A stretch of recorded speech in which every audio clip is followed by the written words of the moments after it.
Shqipëria do të antarësohet në një tjetër platformë të pagesave të shpejta me vendet e Bashkimit Evropian dhe vendet e rajonit të cilat janë pjesë e SEPA.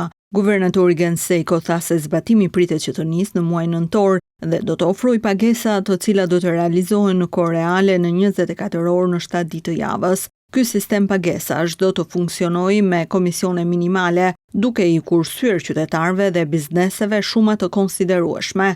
Natyrisht që ky është një sistem pagesas të shpejta, i cili do të krijojë lehtësi të mëdha, kursime në kohë dhe në para për gjithë konsumatorët, individët dhe bizneset shqiptare.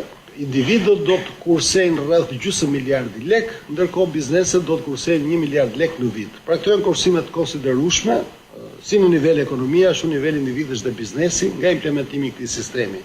Guvernatori Genseko tha se kjo mundësi do të ulë njëkohësisht edhe përdorimin e parave kesh, duke sjellë përfitime të konsiderueshme për ekonominë, e cila përllogaritet të kursejë deri në 38 miliard lek në vit. Praktikisht ekonomia shqiptare, pra nëse do të kemi një përfshirje të gjerë pagesave elektronike me implementimin e klonit të sistemit TIPS klon që e quajmë, ekonomia shqiptare do të gjenerojë kursime potenciale deri në 38 miliard lek për ekonominë në tërësi.